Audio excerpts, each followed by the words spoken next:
اب چلتے ہیں اپنے اگلے برج کی طرف جو کہ برج قوس، اور آپ کو بیان کرتے ہیں کہ ان کا 1 سے 10 اگست کا یہ عشرہ ان کے لیے کیا کچھ لے کر آ رہا ہے۔ وہ لوگ جو 23 نومبر سے 21 دسمبر کے عشرے کے دوران پیدا ہوئے ہیں وہ برج قوس کے تحت آتے ہیں۔ اس کے علاوہ وہ لوگ جن کو اپنی تاریخ پیدائش معلوم نہیں ہے اور اگر ان کا نام فے سے شروع ہوتا ہے تو وہ برج قوس کے تحت آتے ہیں۔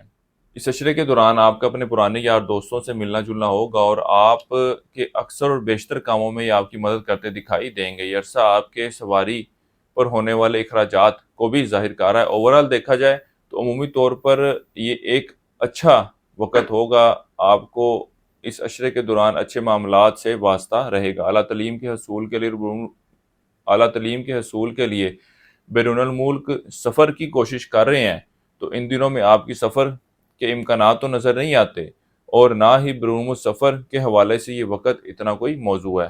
اس عرصے کے دوران آپ کا مزاج کچھ سخت اور گرم رہے گا۔ شریک حیات کے ساتھ اچھے تعلقات استوار ہوں گے۔ پچھلے کچھ عرصے میں جو ناراضگی تھی اب آپس میں بیٹھ کر بات چیت کریں، معاملات بہتر شکل اختیار کریں گے۔ شریک کار آپ کے لیے مالی معاملات میں بہتری کا بھی باعث بنے گا۔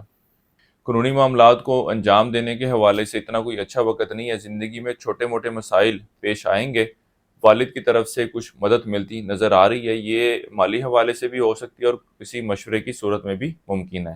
کاروبار سے منسلک افراد ان دنوں میں مالی فائدہ حاصل کرتے نظر آتے ہیں۔ اس کے علاوہ درومو تجارت کرنا بھی آپ کے لیے فائدے کا باعث بنے گا۔ اس عرصے کے دوران آپ کا بہن بھائیوں سے ملنا جلنا ہوگا۔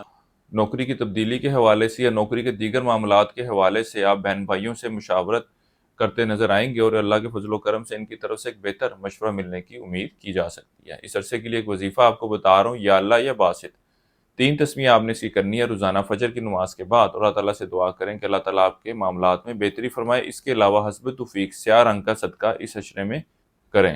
اس عرصے کی 7 تاریخ آپ کی 2 اور 4 اگست کی ہے۔ اس عرصے کی نحس تاریخ آپ کی 8 اگست کی ہے۔